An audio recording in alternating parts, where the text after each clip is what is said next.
Online और आज का मतदाता टीवी में अनिरुद्ध बसस जी आपका स्वागत है। नमस्कार सर। नमस्कार।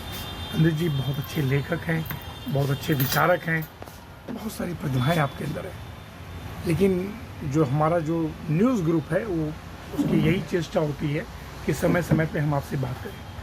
पहला सवाल सर, जो नया जीएसटी जिसको हमारे देश के प्रधानमंत्री ने बोला कि बहुत बड़ी सौगात है नवरात्रों के लिए, और उन्होंने 22 सितंबर को इसकी शुरुआत की, तो बताइए कितनी बड़ी बचत योजना ये हमारे देशवासियों के लिए होगी सर? नहीं, निश्चित रूप से। और ये एक प्रधानमंत्री जी की महत्वाकांक्षी योजना के तहत जीएसटी का, पहले तो मैं आपको इस सरकार के बारे में आपको बता दूं कि अगर मैं जनता की तरफ से कोई बात करूं तो जनता तो वो चीज़ है कि अगर कोई देने वाला हो तो मांगिए और मांगिए और मांगिए। मैं व्यापारी नेता हूँ, व्यापारी प्रतिनिधित्व करते हुए मैं आपसे यही बात कह रहा हूँ कि यहाँ से हमारा मांगना तो कम नहीं होगा। लेकिन ये दूसरी बात है कि प्रधानमंत्री जी ने और हमारे जो उत्तर प्रदेश के मुख्यमंत्री जी हैं, इनसे जब जो चीज़ मांगी गई है इस सरकार ने सुना है और व्यापारियों की मांगों को और देश हित के अंदर में जो भी फैसला हो इन्होंने लेने में देरी नहीं की है। दूसरा, जीएसटी को रेट कम करने से रिवेन्यू में कमी नहीं आएगी, बढ़ोतरी आएगी। क्योंकि बेसिक आदमी की जेब में अगर 1 लाख रुपया है, उसको 1 लाख रुपया अगर खर्च करना है तो वो 1 लाख रुपया खर्च करेगा ही, और खर्च करेगा तो वो उतने ही प्रोडक्ट्स आपके मल्टीपल प्रोडक्ट्स आपको खरीदेगा। यहाँ अब दोनों तरह की दोनों लोगों का इसमें फ़ायदा हो जाता है।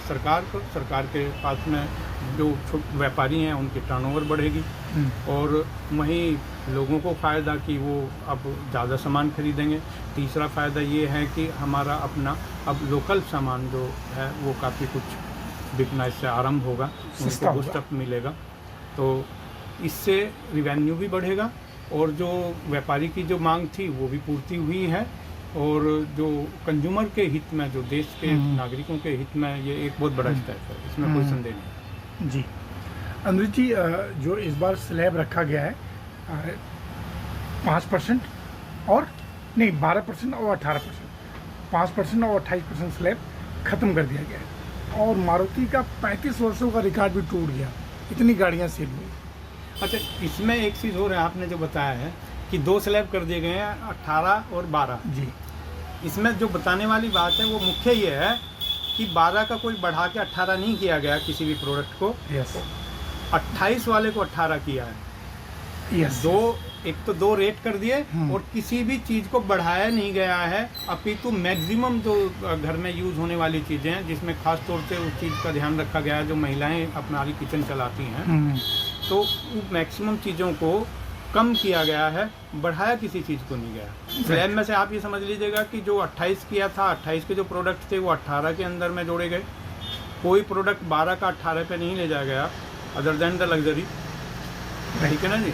और जो 5 वाले हैं वो 0 पे कर दिया गया, तो 5 वालों को 12 के स्लैब में नहीं ले जाया गया। ये एक बड़ी बात बताने वाली जनता को समझाने की बात है कि 28% वाले प्रोडक्ट को उन्होंने 18 पे किया और 5 वाले को ऑलमोस्ट ख़त्म 0 कर दिया। एक सवाल सर, जो इंश्योरेंस सेक्टर और हेल्थ सेक्टर को 0 कर दिया, तो क्या हर देशवासियों से अपील करेंगे कि वो अपने को स्वास्थ्य के लिए जुड़ें इस चीज़ के लिए? नहीं, बिल्कुल ये अवेयरनेस होनी चाहिए सर। प्राथमिक है हमारा स्वास्थ्य, तो इससे इम्पोर्टेंट कोई चीज़ है नहीं। और उस पर जीएसटी हटाया, ये सच बात है कि मुझे भी जीएसटी वो देते हुए बड़ा दुख होता था, क्योंकि हेल्थ हमारे लिए ज़रूरी भी है, उसी के लिए तो जीते हैं सर, उसी के लिए खाते हैं, उसी के लिए कमाते हैं। और जिस समय पे हमें इंश्योरेंस लेना पड़ता था बहुत ज़्यादा हाई कीमत में पहुंच गया था। साथ के साथ ये भी अपील करूंगा कि इनको दोबारा से इनके ऊपर में वाच रखे सरकार, और बड़ी गहराई से वाच रखे, इसका फ़ायदा सीधा कंपनी ना पहुँचे, उस ज़रूरतमंद लोगों को पहुँचे जिसके लिए ये कम किया गया। क्योंकि ये कंपनियों के लिए नहीं कम किया गया, ये बहुत अच्छी तरह से समझ लीजिएगा, व्यापारियों के लिए कम नहीं किया गया, ये कंज्यूमर के लिए कम किया गया है, और इसका वाच रखने की ज़रूरत है, बहुत ज़्यादा ज़रूरत है। अच्छा, क्या इसका नियर फ्यूचर आपको लगता है कि जो कंपनी अपने रेट को बढ़ा सकती है अपने घाटे को कम करने के लिए, क्योंकि जीएसटी उसको मिलेगा नहीं, चाहे वो पॉलिसी हो कुछ भी हो? देखिए सर, व्यापारी होता है, और ये बात भी तय है कि थोड़ा सा इस सरकार ने तो ये व्यापारी को ये कहना शुरू किया है कि यार थोड़ी देशभक्ति भी रखो। अब 18% आपने उस पे से समाप्त कर दिया। बड़ा अमाउंट होता है जिसका 30,000 रुपये आप समझ सकते हैं कि 20,000 रुपये आता था तो लगभग 16,000 रुपये उसका आज की डेट में आना चाहिए। बट वो 16 मतलब ये अब सरकार का काम यहाँ पे शुरू होता है कि ये उन कंपनियों पे वाच रखे कि वो वाकई 16 भी कर रहे हैं या रेट बढ़ा रहे हैं। इस पर वाच होना चाहिए, बिल्कुल होना चाहिए। Right sir. और एक और बड़ा सवाल सर, देखिए मोदी की चर्चा सब जगह होती है, उनको ग्लोबल नेता मान लिया गया कि विश्व के इकलौते नेता के रूप में उभर रहे हैं। क्या लगता है कि ट्रंप ने जो अपना कारनामा दिखाया है 50% टैरिफ, उससे कितना व्यापार प्रभावित होगा या स्वदेशी आगे बढ़ेगा? ट्रंप जी को तो मैं ये संदेश देना चाहता हूँ कि पहले तो अपने वो ट्विन टावर्स को वॉच कर लें, कितने और बचे हुए हैं वहाँ। वो किन्हें इनवाइट कर रहे हैं, वो किसको इनवाइट कर रहे हैं अपने यहाँ पे?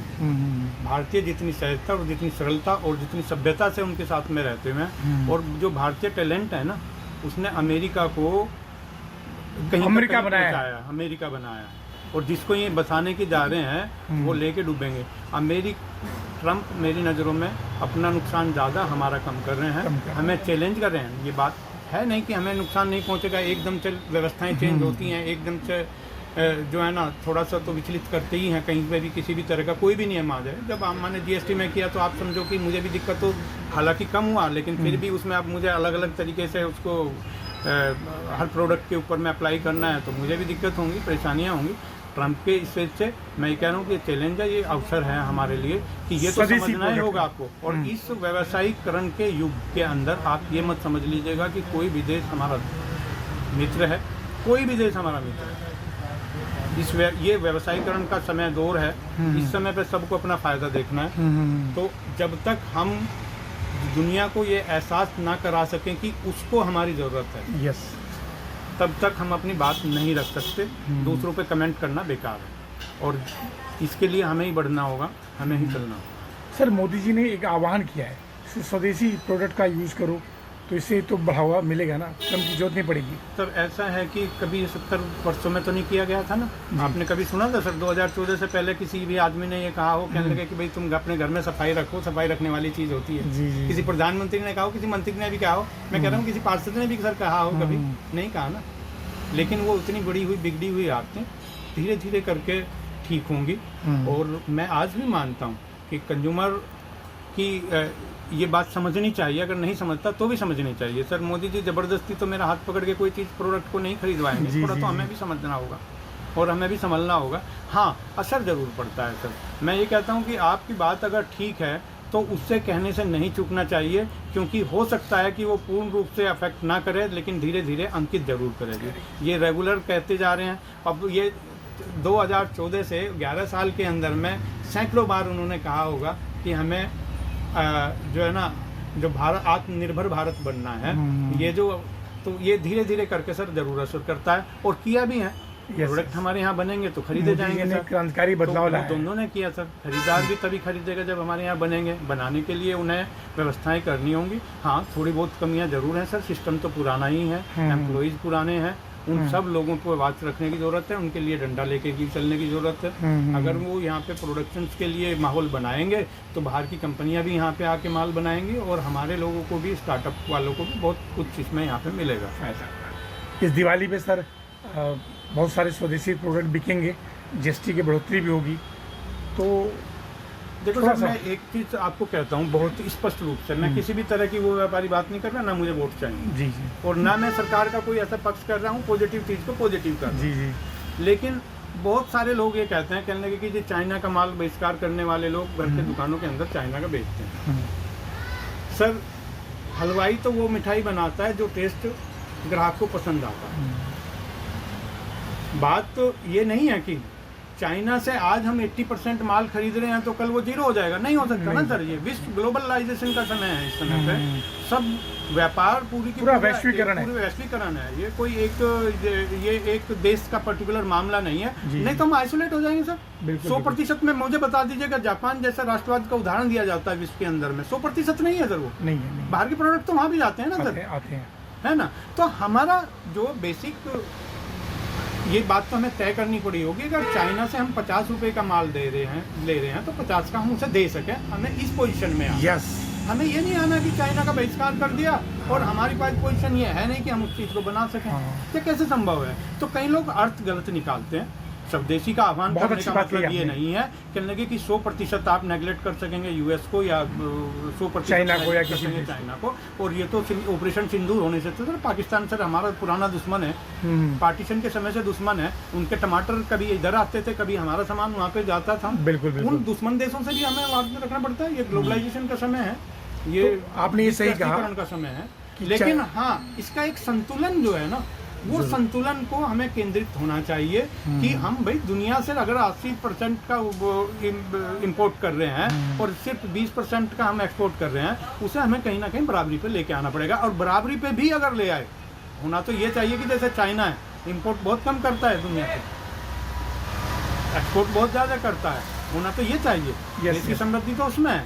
लेकिन कहीं अगर हम किसी स्टेज पे अगर 50% पे भी आ गए कि जितना हम किसी से ले रहे हैं उतना ही हम इसमें दे भी रहे हैं, तो संतुलन बहुत बेहतर हो जाएगा। बहुत बड़ी जीत होगी, बहुत बड़ी जीत होगी। Right sir. सर, नवरात्रि का पर्व चल रहा है और दशहरा भी है 2 दिन बाद, फिर दिवाली भी है।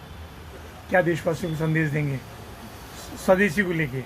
सर बिल्कुल स्वदेशी पे हमें अपनाना है, जितना मैक्सिमम हो। मैं तो सर मैक्सिमम कह रहा हूँ, क्योंकि झूठे वादे हमसे किए नहीं जाते। जितना मैक्सिमम हो उस पर जाना चाहिए हम सब लोगों को। और ये त्यौहार जो है ना सर, दिवाली, इनके वास्तविक अर्थों पे अगर हम जाएं तो ये हर वर्ग को, जिसे हम लोग जाति कहते हैं, मैं उसे जाति नहीं कहता सर, मैं उसे वर्ग कहता हूँ। वो जातियाँ है नहीं, जाति तो हमारी सबकी एक ही है, कॉमन मानव जाति। और जो वर्ग है जिसको हम कहते हैं, वो चाहे धोबी हो, चाहे वो कुम्हार हो, चाहे आपका दर्जी हो, चाहे वो जुना जुलाहा हो, कोई भी हो, सबको इक्वली कुछ मिल सके, ये त्यौहार का ऑब्जेक्ट ये था, उद्देश्य है, हमारा उद्देश्य था। लेकिन हमने तो सर सारा का सारा तो चाइना कि आपने पकड़ा दिया। त्यौहार हमारे कमारे अमेजोन और फ्लिपकार्ट पर। हमें एक चीज़ मैं आपके माध्यम से एक आह्वान करना चाहता हूँ, क्योंकि मैं पहले भी ये बात कह चुका हूँ कि जो सरकार से मांगा, इस सरकार ने दिया, और ये कहीं ना कहीं बात पहुँचती है। मेरी तो बहुत छोटी सी बात है सर, कहाँ मोदी जी शायद पहुँचेगी या नहीं पहुँचेगी, लेकिन मैं फिर भी एक बात, सोशल मीडिया का ज़माना है, सब हो जाएगी कि एक बहुत बड़ा वर्ग, व्यापारी वर्ग, जो छोटा व्यापारी है, एक बेचारा कोई काम नहीं है, रोजगार नहीं मिला उसको, कोई व्यवस्थाएं पुरानी इतनी नहीं थी, स्ट्रॉन्ग व्यवस्थाएं हैं नहीं। सरकारी नौकरियों को मैं रोजगार नहीं कहता। रोजगार कहने का मतलब ये है कि जो अपना पेट पालने के लिए कोई कार्य कर रहा है, नैतिक कार्य कर रहा है, लीगल कर रहा है, तो वो रोजगार है। तो अगर बहुत सारे लोग ऐसे कि भी दुकान खोल के बैठ गए छोटी छोटी ये करके, वो अपग्रेड नहीं हो सकते टेक्नोलॉजी के साथ में। ये जो बीच में घुस गई हैं जो, और ये कंपनी भी बाहरी कंपनी है और उसी देश की कंपनी है जो आज हमें आंखें दिखा रही हैं।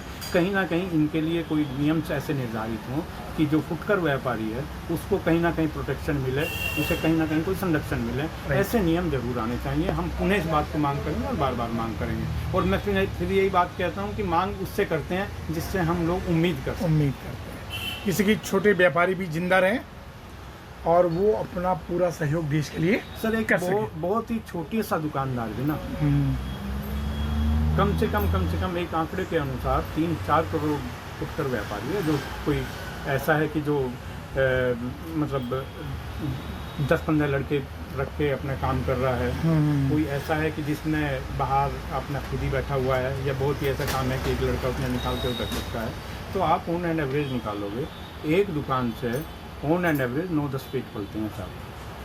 अगर किसी पे भी एवरेज भी हम, एक व्यापारी बैठा हुआ और उसने 2 आदमियों को भी साथ में अपने रोजगार दे रखा है, उसके यहाँ पे काम करने वाले हों या कुछ भी हों, तो उन परिवार को भी अगर आप जोड़ दो तो 9 से 10 बैठते हैं। राइट। तो एक बहुत बड़ी संख्या आज की डेट में इस छोटे व्यापार के ऊपर निर्भर है, उसका पालन पोषण उसका निर्भर है। लेकिन बहुत बड़ा ये इतना बड़ा सेगमेंट ये सब कुछ इफेक्टेड हो रहा है, ऑनलाइन खा गया सर। राइट। तो सरकार इसके लिए कोई अच्छी नीति हम उम्मीद करते हैं जरूर आएगी सर। अंदर बस्से जी, निश्चित तौर पे ये आपकी बात वहाँ तक पहुँचेगी, हमारा अखबार पहुँचाएगा। आपका बहुत बहुत धन्यवाद। फिर किसी विषय पे बात करेंगे सर। नमस्कार सर। धन्यवाद। नमस्कार।